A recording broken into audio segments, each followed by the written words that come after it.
नमस्कार दोस्तों, मैं हूं आपके साथ और हेडर राजेश बिश्नोई। इंसानियत के समाज का तजुर्बेदार और प्रतिष्ठित बुजुर्ग वर्ग, प्यार, ममता और प्रेम की मूरत प्रत्येक नारी, संपूर्ण उत्साह उल्लास से भरा युवा और प्रत्येक मतदाता मेरा अभिनंदन स्वीकार करें। जिस तरह से ताल ठोक के रणभेरी बजाई हैं, मैं उस महाभारत का कोई श्री कृष्ण पार्थ तो नहीं हूँ, लेकिन गीता उपदेश का एक अंश जरूर हूँ। आज से हजारों साल पहले एक महाभारत हुई जिसमें न्याय एक राजा को चाहिए था और अब न्याय प्रजा को चाहिए। समय कम है और मुद्दा बड़ा गंभीर स्थिति में है। मुद्दे पर पहुंचने से पहले हम लोग एक भूमिका बनाते हैं। बात 2002 की है, जब एक बच्चा 4th क्लास में पढ़ता था। उनके गांव में एक नेता आए। उन्होंने अपने भाषण में कुछ ऐसी ऐसी चीजें बताई जो गांव में थी नहीं। वो लड़का खड़ा होकर कहता है कि आप जो बता रहे हो ऐसा हमारे गांव में कुछ नहीं है। उस सभा में उसके पिताजी भी बैठे थे। खड़े होके आए, उस लड़के के कान के नीचे 2 लगा दी। का तो ज्यादा जानता है इनसे, बड़े लोगों के सामने बोलता है। वो इंसान जो बता रहा है वो सब सच है। अब बदलाव कहां से आता है? बात 2016 की है, जब बच्चा अपनी कॉलेज एजुकेशन कंप्लीट कर चुका है, उसकी ग्रेजुएशन कंप्लीट हो चुकी है, तो उनके गांव में एक नेता आए। उन्होंने अपने भाषण में कुछ ऐसी ऐसी चीजें बताई जो गांव में थी नहीं, लेकिन लड़के ने कुछ नहीं कहा। जैसे वो घर पहुंचा, उसके पिताजी ने खींच के कान के नीचे 2 लगा दी। कहा, बेटा जब तुझे पता है कि उसने जो कहा वैसा हमारे गांव में कुछ नहीं था, तो तू चुप क्यों था? उस लड़के ने कहा, मुझे कोई ज्यादा जरूरत है क्या? वह हर इंसान चुप था। उस पिता ने कहा कि एग्जैक्ट बेटा यही, हम लोगों को हमारी जरूरतें महसूस नहीं हुई और आप लोग अपनी जरूरतें महसूस करने की कोशिश नहीं कर रहे हो। अब फिलहाल हालात क्या है? नेताजी के फटे जूते, घिसी चप्पलें पांव में, सरपंच के चुनाव आ गए मेरे गांव में। खीर, हलवा, लापसी, सांगरी सब बटेगी। अब कुछ दिन तक जनता अकड़ अकड़ के चलेगी। हर जुबा पर चुनाव की बातें होंगी, प्रचार में लोगों की दिन रातें होंगी। कड़वी चालें चलेगी नीम की ठंडी छांव में, सरपंच के चुनाव आ गए मेरे गांव में। जो जवाब नहीं देते थे उनकी तरफ से सलाम आने लगे हैं। जो जवाब नहीं देते थे उनकी तरफ से सलाम आने लगे हैं। वक्त बदल रहा है, नीम पे भी आम आने लगे हैं। अरे गलियों में इतना कोहराम क्यों है?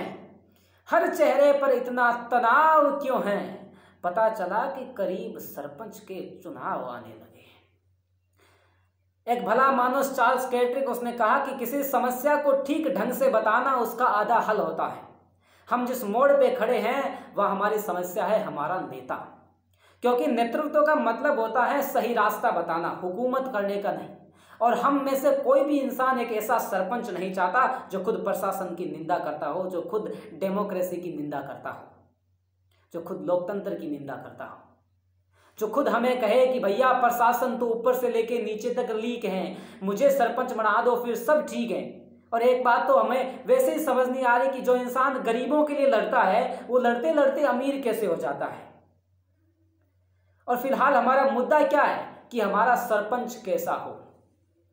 क्योंकि बहुत सारे प्रत्याशी अपना पोस्टर छपवा के लिखते हैं कर्मठ, नेक, ईमानदार, समझदार, संघर्षशील, शिक्षित। अब सच्चाई क्या है वो तो हम सब जानते हैं। हम लोग यहीं के ही तो आदिवासी हैं। और तो और नीचे ये भी लिखते हैं भूतपूर्व सरपंच का पोता। अरे दादाजी जगह 5 साल तीर मारिया नहीं बेबी अच्छी तरह हो जाना। एक ऐसा चेहरा लेके आओ, एक ऐसा बंदा लेके आओ जो बताए कि भैया हमने धरातल पे ये काम किया है और आगे आने वाले 5 सालों में हमारा ये विजन है। हम गांव में ये काम नया करवाएंगे। गांव में पानी की पूर्ण व्यवस्था होगी, हर गली का डामरीकरण होगा, हर घर शौचालय होगा, शिक्षा के क्षेत्र में हम ये काम करने वाले हैं। ऐसा एक प्लान दो और उस चीज की हमें गारंटी दो। गांव की सरकारी हॉस्पिटल, गांव में अनाज मंडी, गोचर भूमि, ऐसा एक प्लान और उसकी गारंटी देते हो तो मैं कहता हूं जीत आपके लिए बेहतर ऑप्शन है, पहली चॉइस है जीत आपके लिए। खुदा ने खास्ता किसी पॉलिटिकल कंट्रोवर्सी की वजह से आप हार भी गए तो ट्रस्ट मी, यकीन मानिए हमारे ऊपर किसी इंसान की जीत की खुशी से ज्यादा हम आपकी हार के चर्चे मशहूर कर देंगे। बस आप प्रूफ करके दिखाइए कि हाँ ये वजह है भैया हमें वोट देने की, और कुछ इस तरह से लड़ करके और हार करके दिखाए कि सामने वालों को अपनी जीत का भी पछतावा हो। लोग अक्सर कहते हैं कि पंचायती पंचा नहीं सौ बात है। हो सकता है भगवान की भी यही मर्जी हो कि भैया आप अपने पैरों पे खड़ा होने से अच्छा है अपने मुद्दों के बल पर सामने वाले की खटिया खड़ी कर दो। और अच्छी बात यह है कि बहुत सारे बुजुर्ग प्रत्याशी चाहे किसी भी आरक्षित सीट से हो, गांव के सामने भी खड़े होकर कहीं ना कहीं गांव के साथ में खड़े हैं। हर उम्मीदवार उनसे राय ले, राड़ ना ले, लेकिन कमाल की बात यह है कि इस वक्त कुछ नए नए चेहरों का इस तरह से निकल करके आना ये बताता है कि भाई साहब अब सोच बदल चुकी है, समझ लो बहुत कुछ बदलने वाला है। लेकिन हर उम्मीदवार, हर प्रत्याशी एक चीज याद रखे, never break two things in your life. दो चीजें जिंदगी में कभी मत तोड़ना, ट्रस्ट एंड प्रॉमिस, आपका भरोसा और किसी से किया गया वादा। Because when they break, they don't make a noise, but pains a lot. जब ये चीज़ें टूटती हैं तो आवाज़ नहीं आती, लेकिन दर्द बहुत होता है। आपके जब वादे और आपका भरोसा टूटता है तो दर्द बहुत होता है, जो मैं शब्दों में बयान नहीं कर सकता।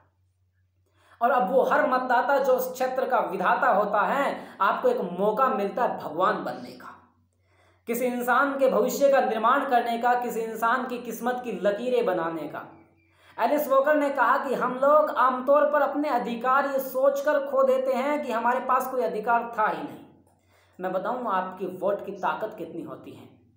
The ballot is stronger than A bullet. Abraham Lincoln, जिसने डेमोक्रेसी की डेफिनेशन दी, उसने कहा the ballot is stronger than A bullet. आपके हाथ पे जो मतदान की स्याही लगती है उसकी ताकत एक गोली की ताकत से ज़्यादा तगड़ी होती है। आप खुद देख लो आपके वोट की खासियत। हम वोट तो फकीर को देके आते हैं, कम वक्त 5 सालों में शहंशाह बन जाता है। The vote is most powerful non violent tool we have. अहिंसा को प्रदर्शित करने का हमारे पास सबसे तगड़ा तरीका हमारा वोट होता है। और किसी इंसान का वोट नशे की भेंट चढ़ना। क्या आपका समय और सम्मान इतना सस्ता है आप कुछ नशे के पैकेट और 2000-2500 रुपए के लिए अपने 5 साल बेच दोगी? बड़ी कमाल की बात है। आप अपनी इज्जत और अपना ईमान अपने हाथों से नीलाम किए जा रहे हो। अरे आपका किसी सरपंच प्रत्याशी के भंडारे में 5 दिन शराब पीना, ये 5 साल खून पसीना दोनों चूस लेंगे। और वोटिंग के दिन आपके हालात क्या होंगे? एक बंदा ईवीएम के सामने जाके खड़ा हो गया, काफी देर तक खड़ा रहा, तो पोलिंग ऑफिसर ने पूछा भैया क्या सोच रहे हो? तो बोला सोच रहा हूं यार रात पिलाई किसने थी। मैं कहता हूं हम लोगों ने हमारे गांव के प्रति, हमारे क्षेत्र के प्रति जितनी भी गलतियां की हैं उन्हें सोचकर पछताओ।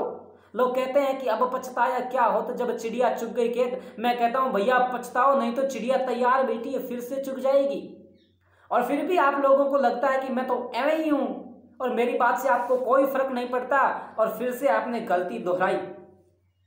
तो आपके 5 सालों में जो हालात होंगे वो भी मैं पहले से बता दूं, धोबी का कुत्ता, न घर का न घाट का। ऑल द बेस्ट उन सब लोगों को जो राष्ट्र के निर्माण में भागीदार बनेंगे।